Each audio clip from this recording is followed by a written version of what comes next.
vou expor a tua palavra, que o Senhor tenha piedade de mim, tenha misericórdia, me ajude a ser fiel ao texto, sendo fiel ao Senhor e à sua palavra. Continue conosco em nome do Senhor Jesus. Amém. Meus irmãos, eu não sei se vocês já ouviram a música de uma banda chamada Pink Floyd, cujo nome é Coming Back to Life. Se vocês não ouviram essa música, eu recomendo que vocês ouçam. Coming Back to Life. De volta à vida.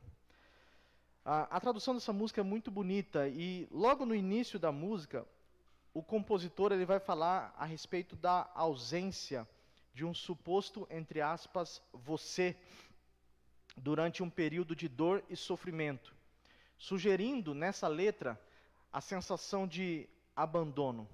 Ele começa a música dizendo mais ou menos assim: onde você estava quando eu fui queimado e quando eu estava quebrado? Suplicando a misericórdia desse você nesse momento de aflição.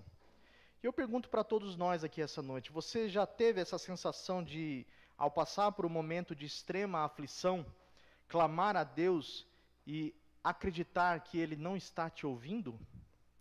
Aquela sensação de que os céus estão cerrados como bronze e as portas dos palácios celestiais estão trancadas com correntes de ferro, os céus ficam de bronze para você?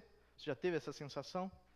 Esse texto que nós acabamos de ler aqui nos mostra uma oração que tinha tudo para não ser atendida por Deus, mas que no final das contas, Deus a ouviu.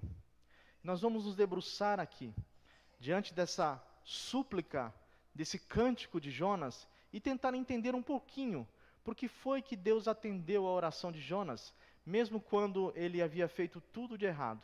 O que foi que agradou a Deus nessa oração, que fez com que Deus ordenasse ao peixe que cuspisse Jonas novamente à terra. Mas antes de dividir o texto para os irmãos entenderem, nós vimos aqui, no domingo que eu estive expondo, que o livro de Jonas, ele é o registro dos acontecimentos referentes à ordem divina que Deus deu a Jonas de pregar a grande cidade assíria chamada Nínive. Nós vimos um pouquinho da situação de Nínive, como os assírios eles eram inimigos do povo de Israel, e como eles eram truculentos, violentos, quando capturavam os israelitas, os seus adversários, o que explicaria a razão do nacionalismo de Jonas em querer desobedecer a Deus e não ir pregar para Nínive. Ele sabia que Deus, nós vamos ver isso melhor nas exposições seguintes, ele sabia que o seu Deus era misericordioso e capaz de perdoar o mais miserável pecador. E na concepção nacionalista de Jonas, ele acreditava que Nínive, aquela capital tão grande, a Síria, de homens tão maus, não merecia a graça e a salvação de Deus, e essa foi a razão pelo qual ele então desobedece a ordem de Deus. E nós destacamos, no domingo que eu preguei, a ordem divina, a desobediência de Jonas e também o castigo que envolveu aí os fenômenos da natureza, Deus ordenando uma grande tempestade sobre o navio onde Jonas estava dormindo, então houve a necessidade de, entre aspas, sacrificar Jonas, lançando ele no mar, para que a tempestade se acalmasse. Essa perícope que nós acabamos de ler, os estudiosos dizem que é basicamente um salmo composto por Jonas. Isso é bem melhor percebido quando nós olhamos para o texto hebraico, pela forma poética que está no texto hebraico, e o conteúdo que nós lemos aqui, de Jonas capítulo 2, é muito semelhante, você pode comparar isso em outra ocasião, ao Salmo 42, ou a qualquer outro salmo chamado de Salmo de Livramento, onde possui mais ou menos a seguinte estrutura: os salmos de livramento possuem um pedido de socorro, uma descrição do sofrimento do salmista, uma descrição do livramento realizado por Deus e depois, no final, uma conclusão, que são os votos de agradecimento do salmista ao ver Deus realizar tão grande livramento e tão grande salvação. Jonas, depois de liberto, obviamente esse salmo não foi composto quando ele estava dentro do ventre do peixe, porque ele mesmo descreve que a sua situação era a situação de quase morte, ele não tinha lá um papel e uma caneta para escrever este salmo, mas depois da libertação, depois que Deus deu a ordem ao peixe, então, ele escreve esta bela oração, que reflete o sentimento de Jonas, quando ele estava então no ventre do grande peixe. Irmãos, existe muita discussão aqui no meio acadêmico, no meio dos teólogos, o que significa aqui a expressão grande peixe. Porque alguns dizem que não poderia ser uma baleia, porque a baleia ela não é considerada pela ciência moderna um grande peixe, já que a baleia é um mamífero e não é um peixe necessariamente. No entanto, quando nós lemos a Bíblia Sagrada, principalmente quando se trata de textos do Antigo Testamento, nós devemos levar em conta a percepção que nós chamamos dentro da teologia de fenomenológica. O que é isso? É a percepção a partir da visão do autor e também limitada à quantidade de informações que ele tinha dentro do contexto histórico em que ele estava inserido. Ora, meus irmãos, Jonas não era um homem moderno, Jonas não era um homem pós-moderno, ele não fazia separação entre peixe e mamífero. Para ele, tudo que estava dentro da água era um peixe, então haveria provavelmente a possibilidade, sim, de ser uma cachalote ou uma grande baleia que engoliu Jonas, como eu descrevi para os irmãos aqui no último sermão que eu preguei sobre isso, em que houve um americano, inclusive, que foi engolido recentemente, há poucos anos atrás, por uma baleia lá nos Estados Unidos. E diante disso, nós vamos dividir o texto da seguinte maneira: do verso 1 ao verso 3, nós vamos observar que Deus ouve a oração. Essa é a primeira lição que nós aprendemos com esse texto. Deus ouve a oração de quem reconhece a sua condição de pecador. Isso vai do verso 1 ao verso 3. Essa é, portanto, a primeira lição da passagem que nós lemos. A primeira lição é que Jonas estava aqui, arrependido por ter desobedecido a ordem de Deus. Jonas, irmãos, o cenário aqui descreve Jonas completamente encurralado, em um lugar escuro, em um lugar fétido, em um lugar sombrio, em um lugar claustrofóbico, apertado e solitário. Ele mesmo descreve a sua condição no verso 2 como uma condição de grande angústia. Perceba aí no verso 2, quando ele mostra, inclusive para nós, dentro da poesia hebraica, um paralelismo, demonstrando a sua experiência, a sensação que ele tem quando ele diz: na minha angústia clamei ao Senhor e ele me respondeu. E aí vem uma informação abaixo que é semelhante à informação superior: no ventre do abismo, que é referente à grande angústia, gritei, que é referente a clamar ao Senhor, e tu ouviste a minha voz, que é referente a ele me responder. Ele repete as duas informações, mostrando aí uma poesia, uma construção poética, uma construção literária comum dentro da poesia hebraica, conhecida pelos teólogos como paralelismo. E essa expressão, na minha angústia, e também dentro da figura poética aí, o ventre do abismo.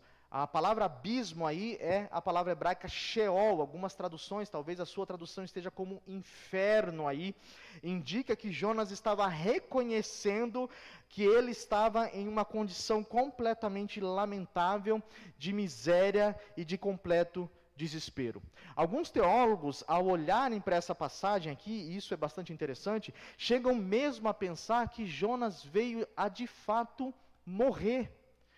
Veio a de fato morrer, o que para eles faria sentido com a comparação que Jesus faz, quando ele disse que assim como Jonas esteve no ventre do peixe 3 dias e 3 noites, compete que o Filho do Homem esteja no ventre da terra durante esse mesmo período. Então a comparação que Jesus faz para esses teólogos faria maior sentido se Jonas estivesse de fato morrido dentro do ventre do peixe e depois Deus tivesse ressuscitado ele e ordenado que o peixe cuspisse ele novamente na praia. É o que alguns teólogos chegam a conceber ao olhar para esse texto. No entanto, como nós vimos, essa é uma linguagem poética, é uma linguagem comum, especialmente no livro dos Salmos. Se os irmãos lerem, por exemplo, o Salmo 88, o salmista ele vai comparar também o seu sofrimento com uma experiência de quase morte.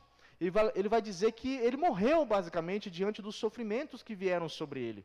Ele descreve de maneira poética, de maneira literária, que o sofrimento que sopesou sobre ele é algo semelhante à morte, semelhante a ser lançado no Sheol, semelhante a ser lançado no lugar dos mortos. Quando nós olhamos para isso, então nós percebemos que Jesus, na verdade, ele está fazendo uma comparação, uma analogia relacionada mais aos 3 dias do que necessariamente uma analogia completa e perfeita com a morte, sugerindo assim a morte de Jonas. Jesus, na verdade, está usando a analogia para se referir que assim como Jonas ficou 3 dias e 3 noites no ventre do peixe, ele ficaria esse mesmo período de tempo dentro da sepultura no ventre da terra.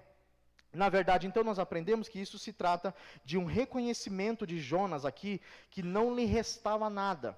Jonas se considerava um morto, não lhe restava nada a não ser agora clamar para o seu Deus. Percebam no texto, irmãos, no texto completo, as expressões ventre da sepultura, coração dos mares, corrente de águas, abismo, que é a palavra Sheol, ou inferno, como já descrevi para os irmãos, fundamento dos montes, ferrolhos. Jonas estava aqui comparando a sua situação com a situação de um cadáver, apodrecendo debaixo da terra, ou de um prisioneiro envolvido em cadeias e correntes pesadas, completamente impossíveis de serem quebradas.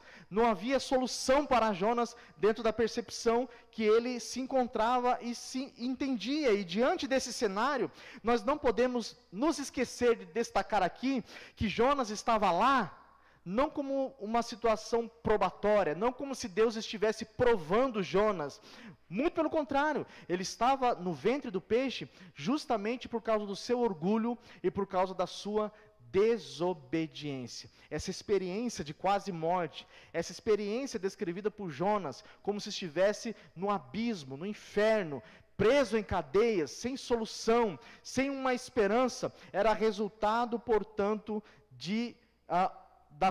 resultado direto da sua desobediência. Portanto, nós não devemos entender essa aflição como uma provação, mas sim como uma disciplina de Jonas aqui, de Deus para Jonas. Jonas, nesse texto, não é uma vítima, mas é o grande causador desse sofrimento que ele mesmo está descrevendo aqui no capítulo 2. O próprio Jonas reconhece isso. Perceba aí no verso 3, quando ele diz: pois me lançaste no profundo do coração dos mares, as tuas ondas e as tuas vagas passaram sobre mim. Quem foi que enviou o castigo para Jonas aqui, de acordo com a percepção do próprio Jonas? Foi Deus. E se nós olharmos para o texto, nós vamos ver que quem jogou Jonas no mar foram os marinheiros. Quem jogou Jonas no abismo foram os marinheiros. Mas na percepção judaica, principalmente dentro da sublime, majestosa e gloriosa doutrina da providência, não há nada que aconteça na vida dos filhos de Deus que não seja a mando direto daquele que está sentado no trono e que governa com cetro de ferro todas as coisas que acontecem na terra. Jonas reconhece que por trás dessa vontade livre dos homens, como diz o teólogo John Piper, estava o sorriso escondido de Deus. Deus estava controlando todas as coisas. Nós percebemos isso quando Deus dá ordem, por exemplo, ao mar. Deus dá ordem aos ventos. Deus dá ordem a um animal marinho para que coma Jonas, para que engula Jonas. Deus está no controle de todos os eventos ao lermos o livro de Jonas. E assim é o que acontece conosco. Deus nos mostra nesse texto que Jonas estava errado, mas a sua teologia estava certa. Ele está reconhecendo que quem lançou ele no abismo, no mais profundo dos mares, foi o seu Deus, e era Deus quem poderia agora tirá-lo de lá, e é por isso que ele clama a Deus. Irmãos, não uma consideração pastoral deve ser feita ao lermos isso aqui. Se existe um pecado que é abominável para Deus, é o pecado do orgulho. Agostinho, um dos grandes teólogos que já passaram na história da igreja, ele dizia que o orgulho é o pecado que origina todos os demais pecados. Na percepção de Agostinho, esse foi o primeiro pecado cometido no Jardim do Éden, quando a mulher, ouvindo a serpente, orgulhosamente atentou à voz do adversário das nossas almas e caiu em pecado. Agostinho, portanto, diz o seguinte: o orgulho é a fonte de todas as fraquezas, porque é a fonte de todos os vícios. Você se lembra do que Deus fez com o grande rei da Babilônia, chamado Nabucodonosor, por causa do seu orgulho? Deus fez com um grande rei, poderoso, ao abrir as janelas do seu palácio e dizer assim: Babilônia, Babilônia, que eu mesmo criei. Deus humilha esse grande rei, fazendo com que ele vire uma besta, um animal, comendo grama no meio da floresta, se juntando aos animais, os cabelos do seu corpo crescem, as suas unhas crescem, e ele fica completamente descaracterizado, desumanizado, por causa do orgulho, por não reconhecer que Deus, na verdade, estava sob o controle de todas as coisas. O orgulho é a razão da causa de muitos pecados e a causa também da disciplina direta, porque o orgulho revela pecados em nosso coração. E a verdade, meus irmãos, é que quanto mais, para algumas pessoas, Deus envia o castigo. Quantas pessoas estão no ventre do peixe? Quantos crentes estão no ventre do peixe? Obviamente não de maneira literal, mas estão sofrendo as penalidades do seu próprio erro, do seu próprio castigo, da própria dureza do seu coração, do seu próprio orgulho. E quanto mais Deus pesa a disciplina sobre eles, tanto mais eles sentem raiva de Deus, ao invés de se humilharem diante da sua poderosa mão. Isso não é novidade. Se os irmãos lerem em Apocalipse capítulo 16, verso 8 e verso 9, o apóstolo João diz o seguinte: o quarto anjo derramou a sua taça sobre o sol, e foi-lhe dado queimar os homens com fogo. Perceba o flagelo, Deus queimando os homens com fogo, castigando o homem pecador. Com efeito, os homens se queimavam com intenso calor. E o que eles faziam? Se arrependiam? Choravam? Clamavam por misericórdia? Não, o texto diz que eles blasfemavam ainda mais o nome de Deus, e colocavam a culpa do castigo no próprio Deus, julgando os atos de Deus em disciplinar. Eles diziam, o texto diz que eles blasfemavam o nome de Deus, que tem autoridade sobre esses flagelos, e nem se arrependiam para dar glória. Como você, como eu, como nós reagimos diante da disciplina divina? Com humildade, como Jonas, reconhecendo a nossa condição: eu estou num abismo, eu não tenho a quem recorrer, a sua mão pesa sobre mim, o Senhor está me castigando pelos meus próprios erros, a quem eu vou recorrer? Ou o orgulho toma conta dos nossos corações? Deus é capaz, meus irmãos, de nos levar a situações extremamente terríveis, inimagináveis, para tratar do orgulho do nosso coração. Reverendo Augusto Nicodemos, pregando nesse texto, ele diz o seguinte: às vezes, Deus nos põe numa cama, na horizontal, para que, quem sabe assim, a gente olhe para o céu. Porque quando nós estamos em pé, nós olhamos apenas para frente. Então, às vezes, Deus nos coloca numa cama, para que, quem sabe assim, a gente olhe para o céu, como Ezequias, clamando a Deus por misericórdia.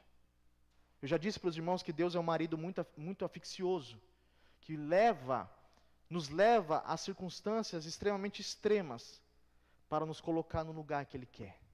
Um lugar de humildade, de submissão e de obediência à sua ordem. Deus quer que nós reconheçamos, Deus quer que você reconheça que sem Ele, nós nada podemos fazer. Jesus nos ensina isso no Novo Testamento por muitas vezes, irmãos, que o orgulhoso, ele inclusive tem as suas orações interrompidas. Os irmãos lembram da parábola do fariseu e do publicano, quando os dois se apresentam diante de Deus, e o texto diz que o fariseu orava de si para si mesmo. Quando nós falamos fariseu, nós já é quase que um termo intercambiável com arrogância, com orgulho. Ele orava dizendo: Senhor, graças te dou, porque eu não sou como esse pobre publicano que está aqui, miserável pecador, dou os meus dízimos, frequento a sinagoga, faço tudo bonitinho. E o publicano, a Bíblia diz que nem sequer ele olhava para o céu, de tamanha humildade e vergonha que ele tinha da sua condição. Batia no peito e dizia: miserável que sou, eu não posso nem levantar a minha voz para falar contigo. E o texto diz, Jesus pergunta, na verdade, uma pergunta retórica para os seus discípulos: quem desses dois saiu justificado? A quem vocês acham que Deus ouviu? A quem vocês acham que Deus se inclinou para ouvir? O coração quebrantado e contrito, diz o Senhor, a esse eu não rejeitarei. Às vezes Deus nos coloca de fato no ventre do peixe, para que assim a gente possa reconhecer que sem Ele nós não temos esperança na nossa vida. Apenas assim nós vamos reconhecer. Do verso 4 ao verso 7, o texto nos ensina que Deus ouve a oração também de quem reconhece o poder de Deus. De quem reconhece que só Deus tem capacidade para tirá-lo dessa condição. Isso vai do verso 4 ao verso 7. Perceba, meus irmãos, no texto, o desejo de Jonas de voltar a ver o templo do Senhor.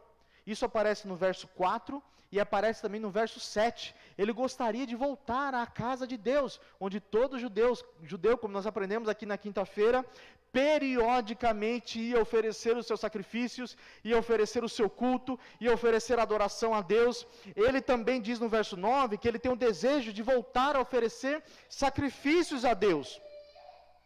Os judeus, como nós bem sabemos, após o reinado de Davi, eles foram instruídos por Deus a respeito da manifestação da sua presença, especialmente no santuário, no templo. E é por isso, como nós aprendemos aqui na quinta, que Daniel, ao orar, ele abria a janela direcionada a Jerusalém e orava na direção do templo, porque eles acreditavam que Deus se revelava, e Deus de fato disse isso para Salomão, se revelava no santuário, naquele lugar. Veja o que a Bíblia diz aí em 2 Crônicas, capítulo 7, verso 11 ao verso 16. Segundo o livro das Crônicas dos Reis de Israel, capítulo 7, verso 11 ao verso 16. Acompanhe aí comigo na sua Bíblia. Ou se você quiser acompanhar aqui também, 2 Crônicas, capítulo 7, verso 11 ao verso 16. Está escrito assim: Assim Salomão acabou a casa do Senhor e a casa do rei. Tudo quanto Salomão intentou fazer na casa do Senhor e na sua casa, prosperamente o efetuou. E aí de noite, diz o texto, apareceu o Senhor a Salomão e lhe disse: Ouvi a tua oração e escolhi para mim este lugar para casa de sacrifício. Perceba a expressão casa do Senhor, casa do Senhor, casa de sacrifício. E continua o texto: se eu cerrar os céus, de modo que não haja chuva. Está falando de castigo, de disciplina aqui. E ordenar aos gafanhotos que consumam a terra. E se eu enviar a peste entre o meu povo, se o meu povo, que se chama pelo meu nome, se humilhar e orar e me buscar e se converter dos seus maus caminhos. Percebem a semelhança com a condição de Jonas aqui? E se converter dos seus maus caminhos, então eu ouvirei dos céus, perdoarei os seus pecados e sararei a sua terra, e estarão abertos os meus olhos e atentos os meus ouvidos à oração que se fizer neste lugar, porque escolhi e santifiquei esta casa, para que nela esteja o meu nome perpetuamente, nela estarão fixos os meus olhos e o meu coração todos os dias. É este o desejo de Jonas: eu quero voltar para este lugar, eu quero voltar para onde os seus olhos estão fixos, eu quero voltar para onde os seus ouvidos estão inclinados, eu quero voltar para a casa de Deus.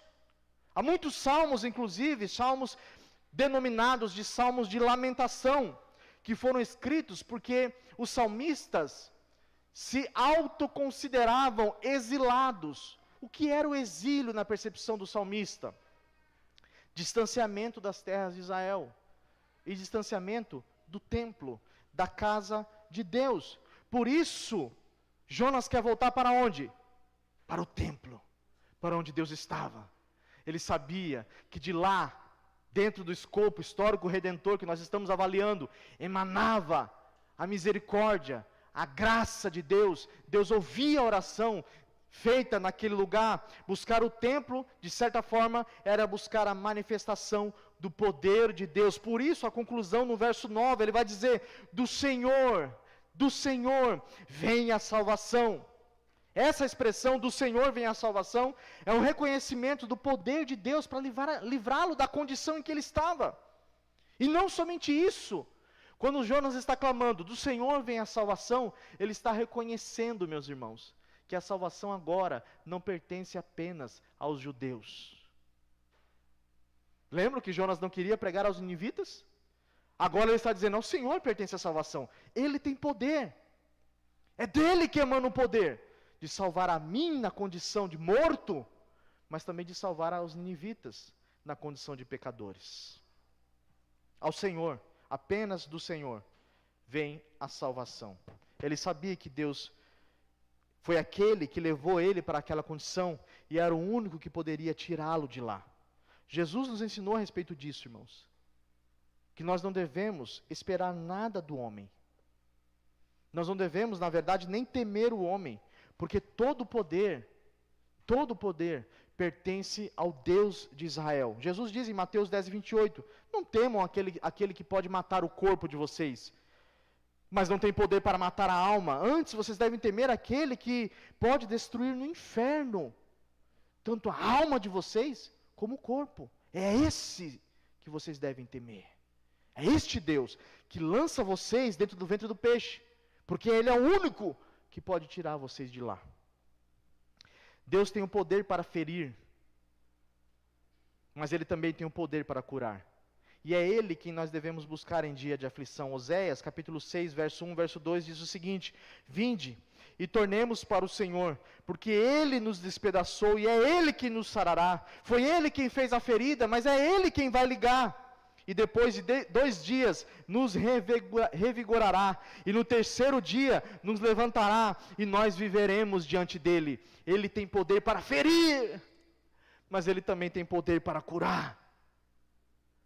Eu destaquei para os irmãos aqui, que a condição de Jonas é uma condição intercambiável, semelhante à expressão do salmista, quando ele diz que um coração quebrantado e contrito, Deus não rejeitará.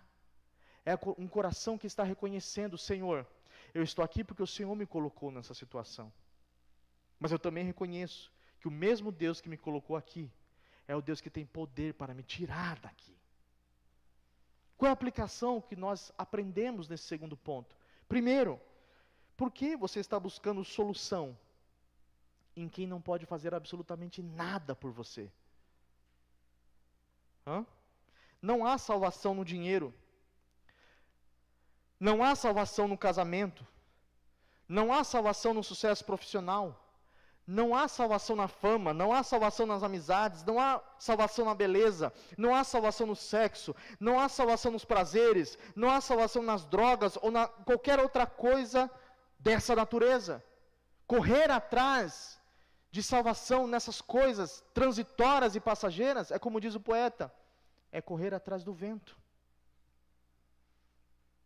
Você nunca vai alcançar absolutamente nada. Essas coisas jamais têm poder para salvar. Apenas o Deus, Criador dos céus e da terra. Você pode gritar o mais alto que você conseguir, mas ninguém vai te ouvir do ventre do peixe.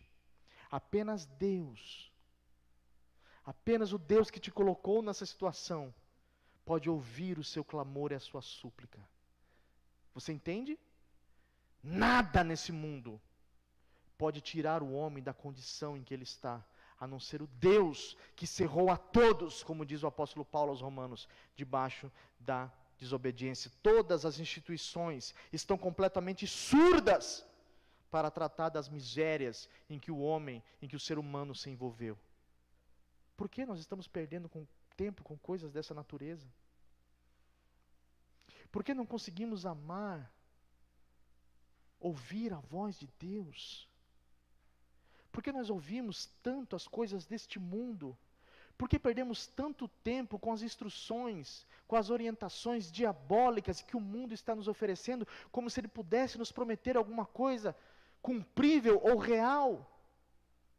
Os deuses deste mundo, meus irmãos, eles nos fazem promessas, mas essas promessas são vazias, são mentirosas. No final, como diz o autor aos Hebreus, resta apenas uma sensação de morte, uma sensação de ter sido enganado, a sensação de Eva no jardim do Éden. Coma deste fruto, e se você comer, você vai ser como Deus. E a verdade é que depois da primeira mordida, o que ela sente é vergonha. E medo, inclusive, da presença de Deus. Para tirar você da situação em que você está. Uma terceira lição que nós aprendemos, aí a partir do verso 8 ao verso 10, nós aprendemos que Deus ouve a oração também de quem deseja um compromisso com Ele. Nós vemos nesse texto aí, meus irmãos, que Jonas não queria apenas, agora na condição em que ele estava, apenas sair da situação difícil em que ele estava se encontrando. Mas o texto nos mostra que ele também queria voltar a ter uma vida de obediência a Deus. Mesmo com as implicações que a vida de obediência que ele está se comprometendo viriam a acontecer, como por exemplo, abandonar o nacionalismo que ele havia abraçado com tanta força. Ele acreditava que a salvação pertencia aos judeus. E agora, convencido de que Deus poderia salvar não só os judeus, mas a todos, ele está arrependido dos seus pecados, ele clama a Deus, e ele está disposto a assumir um compromisso de obediência a Deus, mesmo com as implicações que virão depois, como nós veremos nas próximas exposições. Veja a expressão no verso 1, no primeiro verso. Ele ora a quem aí? O texto diz, Jonas orou ao Senhor, seu Deus. A expressão aqui, provavelmente registrada pelo próprio profeta Jonas, descreve um compromisso de Jonas. Deus agora é o meu Deus. Eu estou disposto a obedecê-lo. Você já parou para pensar que pode ser por causa disso que as suas orações não são ouvidas? Eu vou repetir. Você já parou para pensar que seja por causa disso que as suas orações não são ouvidas? Porque o que você está querendo é apenas uma solução paliativa dos seus problemas? Meus irmãos, olha aqui para mim. Vivemos uma época em que Deus se tornou um verdadeiro gênio da lâmpada. Em que as pessoas vêm para a igreja e esfregam a Bíblia, fazem lá campanhas dos 7 dias, ou sobem no monte com as suas orações, e acham que Deus é um grande solucionador das mazelas humanas. Alguns chegam a dizer que Cristo morreu na cruz para resolver os nossos problemas. Eu contei para os jovens hoje na escola dominical, eles deram risada, que eu estava trabalhando, e eu passei em frente a uma igreja, tinha uma igreja, não sei se eu posso chamar de igreja, mas era uma suposta igreja, e na porta da igreja tinha a foto do pastor em tamanho real, do suposto pastor, e ele estava assim, nessa postura assim, e havia uma frase dizendo, você nasceu para ser feliz. Como que dizendo, entre por essas portas, e você encontrará a felicidade. Promessas, e mais promessas de resolução de problemas. E o que Tiago nos ensina? Que muitas vezes nós oramos e não recebemos, por quê? Porque pedimos mal. Porque pedimos para os nossos próprios deleites. Por que que você veio aqui essa noite? Por que que você está orando a Deus? Por que que você está buscando a Deus? Para que Ele resolva os seus problemas? Você acha que foi por isso que Deus esmagou o seu filho na cruz? Para resolver os seus problemas pessoais? Para te dar um casamento feliz, para te dar um bom emprego, para curar as suas enfermidades, para livrar você de todos os problemas? Foi para isso que Jesus morreu na cruz, meus irmãos? João Batista, quando viu Jesus lá próximo ao Rio Jordão, ele disse, eis o Cordeiro de Deus, que resolve os problemas da humanidade. É isso que diz o texto? Eis o Cordeiro de Deus, que tira o pecado do mundo. Foi para isso que Jesus morreu na cruz. Jonas sabia que, na verdade, talvez Deus esteja pensando exatamente dessa forma, que assim que Ele ordenar que o peixe vomite você na praia, ou seja, assim que Ele resolver o seu problema, talvez você volte para o navio para fugir novamente. Enquanto você estiver disposto a desobedecer novamente, desculpe-me dizer isso, mas você vai continuar na condição em que Ele te colocou, para te humilhar, como Deus diz lá em Deuteronômio capítulo 8. Eu enviei vocês, Israel, no deserto, para humilhar vocês. Para mostrar a vocês que nem só de pão vive o homem. Para revelar o que estava no coração de vocês. Deus nos coloca em condições assim, para nos humilhar. Deus quer escravos que o sirvam voluntariamente, que queiram um compromisso com Ele. Mas a verdade é que nem sempre é assim que nós agimos. Tem um cantor chamado Israel Subirá, e ele diz em uma canção, o nome da canção é Me Leva para Casa, e ele diz o seguinte, orando a Deus: como o Senhor pode me amar, Deus, sabendo que eu fugiria se a porta estivesse aberta? Como o Senhor pode em mim confiar, sabendo que se o Senhor abrisse a porta, eu fugiria? Antes de nos livrar da aflição, Deus deseja tratar do pecado do nosso coração. Ele deseja, antes de tirar você do ventre do peixe, Ele deseja mudar o seu coração. Ele deseja uma mudança interior. Ele deseja uma paixão ardente pela presença dEle. Deus fere uma ferida, causa uma ferida de amor, para que você se apaixone por Ele e esteja disposto a realizar, ou pelo menos a se comprometer, de fato, em obediência a esse Deus. Ele não quer apenas livrar você do sofrimento, não quer livrar você apenas da dificuldade, mas Ele quer livrar você de você mesmo. Esse é o nosso maior inimigo. Nós devemos, portanto, diante disso, ser gratos pelo sofrimento. Possa ser que sem esses sofrimentos, nós nem estaríamos aqui na igreja, irmãos. Quantos de nós? Tem até aquele ditado: se não vem pelo amor, vem pela dor. Há uma certa verdade nisso, de que Deus às vezes causa feridas, para que a gente se arrastando, venha diante dEle clamar e suplicar por misericórdia, até que nos reste apenas a Deus a quem clamar. Ele nos mostra que todos os deuses são falsos, como o próprio Jonas diz no verso 8. Irmãos, Cristo não morreu na cruz para nos salvar dos nossos problemas. Cristo morreu na cruz para criar em si, ou para si, um povo que quer um compromisso vivo, um compromisso real, um compromisso voluntário com Ele. E para Deus conseguir isso, Ele vai ter as últimas consequências, até mesmo colocar você em um lugar escuro, onde a sua única escolha seja gritar, desesperado por ajuda. E obviamente, se comprometer a servir. Você está disposto? Está disposto? Você quer que Deus ouça a sua oração? Quer que Deus incline os seus ouvidos para ouvir o que você está dizendo?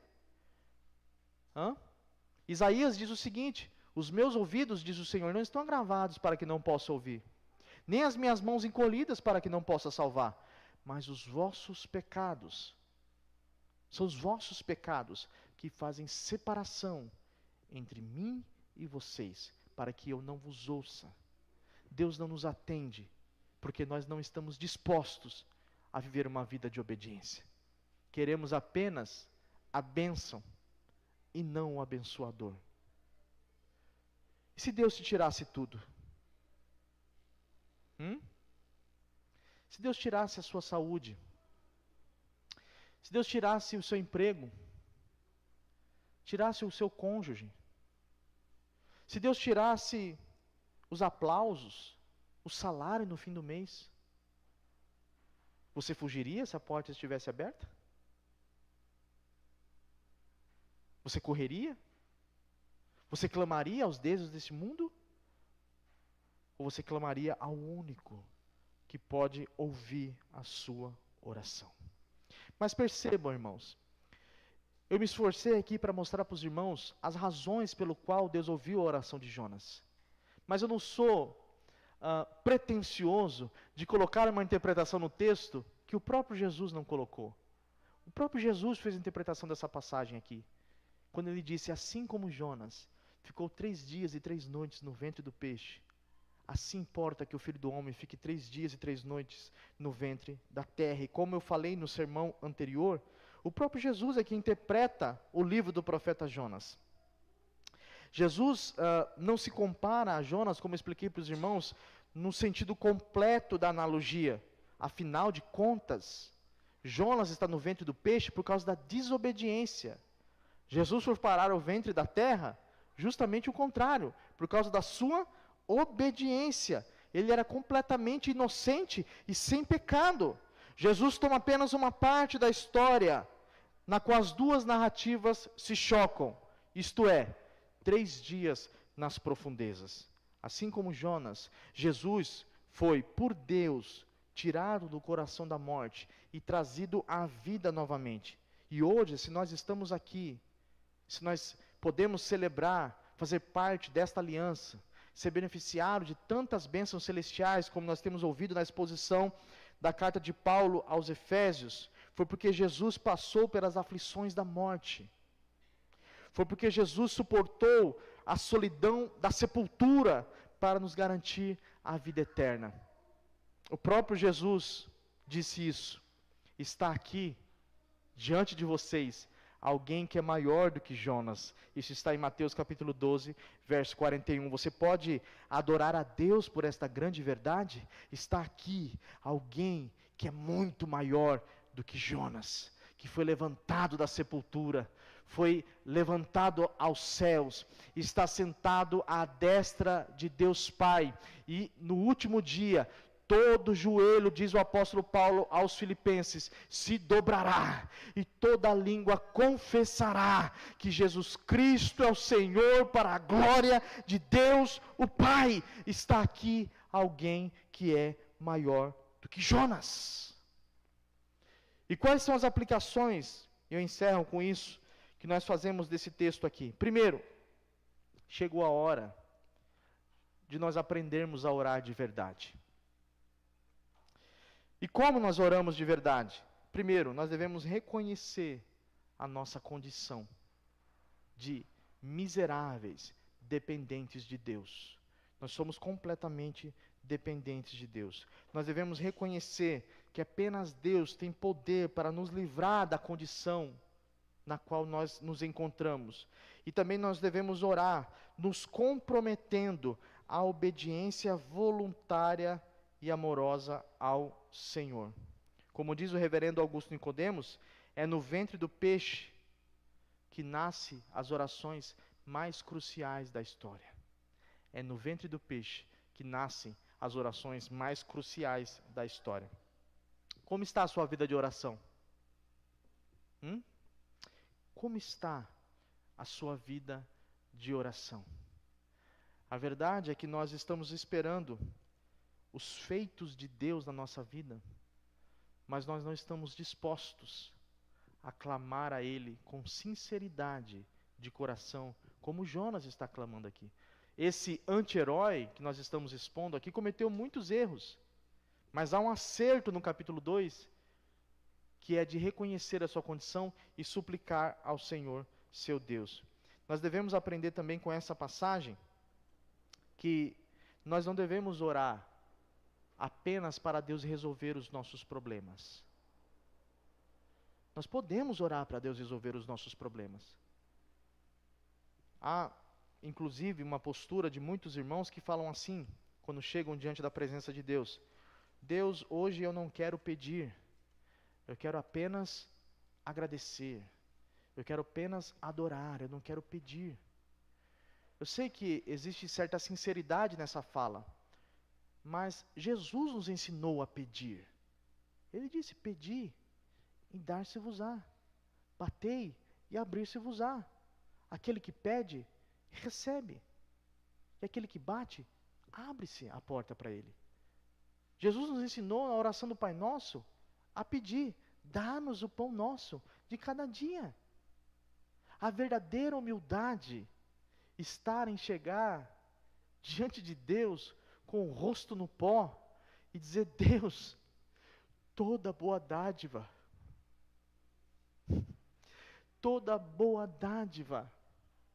todo dom perfeito vem do Pai das luzes, aonde não existe sombra de variação. O que eu poderia desejar mais?